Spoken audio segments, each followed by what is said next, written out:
Bonjour et bienvenue sur Badaré, la chaîne qui aborde la photographie argentique. Aujourd'hui, nous allons parler de la Washi S. C'est parti!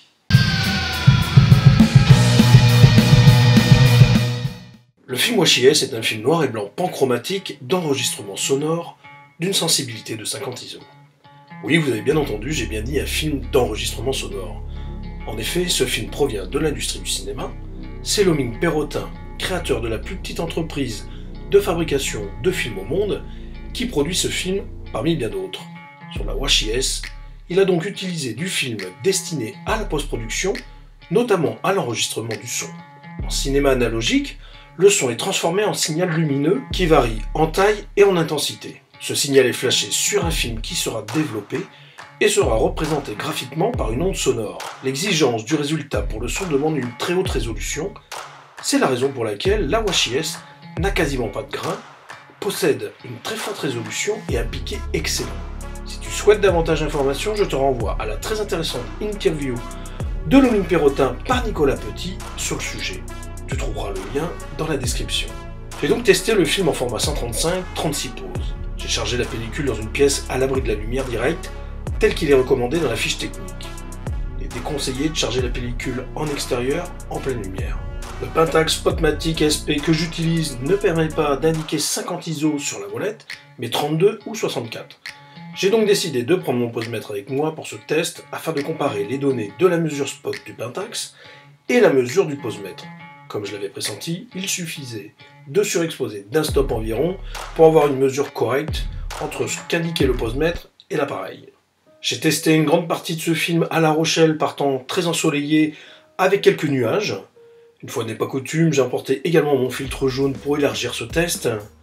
Les images prises avec le filtre seront spécifiées dans le diaporama de cette vidéo. Il me restait quelques vues que j'ai réalisées près de chez moi sur 2-3 sujets que j'ai déjà abordés dans d'autres vidéos afin de pouvoir comparer les rendus. J'ai développé la Washi S avec de l'Ilfosol 3 en solution 1+9 pendant 7 minutes 30 à 20 degrés.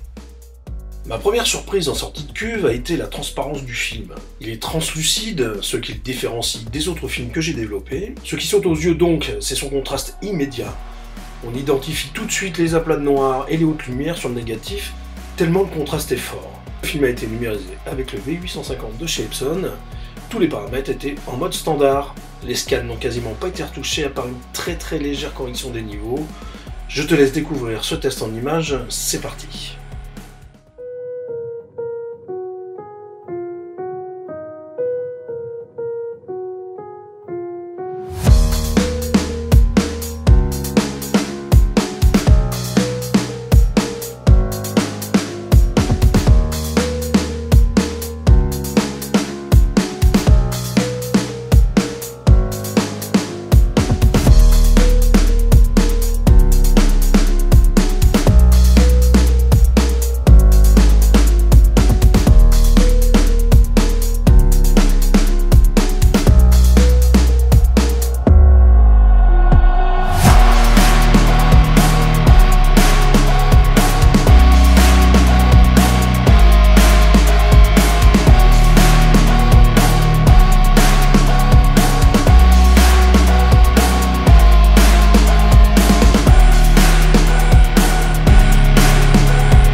Comme tu as pu le voir dans le diaporama, les contrastes sur ce film sont très forts. Ceci dit, c'est la particularité de ce film.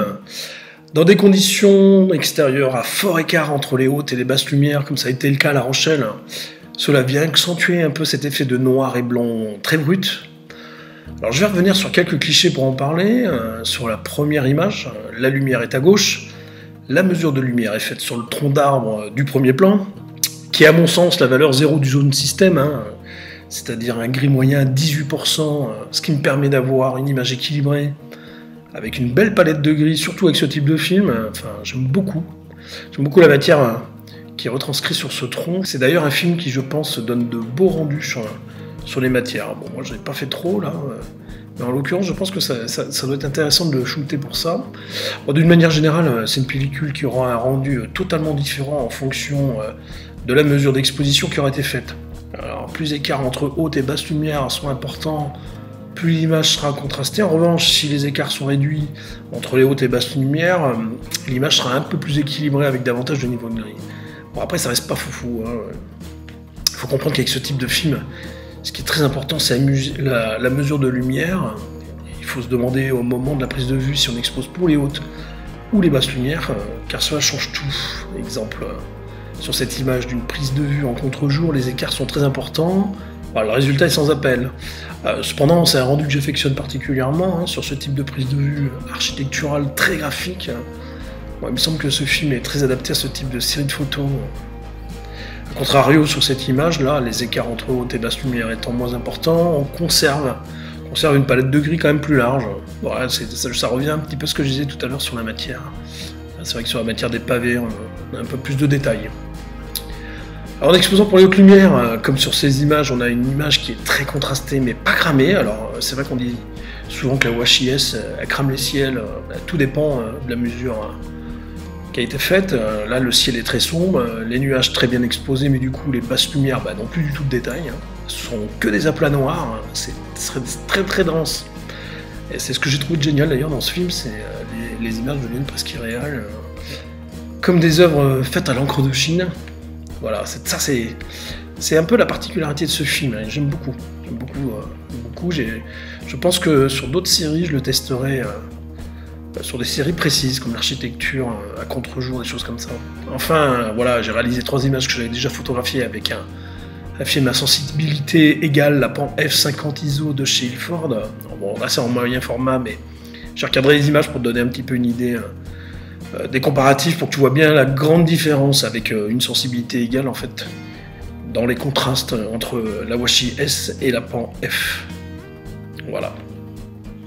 Cette vidéo est maintenant terminée, j'espère qu'elle t'aura plu. Je tenais à remercier tous les abonnés de la chaîne. Effectivement, la chaîne a passé le nombre symbolique des 100 abonnés. Ce n'est pas anodin puisque cela permet d'avoir accès à certaines fonctionnalités de YouTube.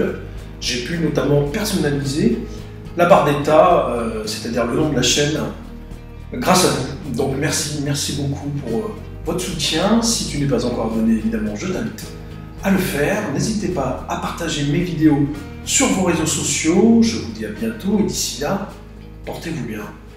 Ciao.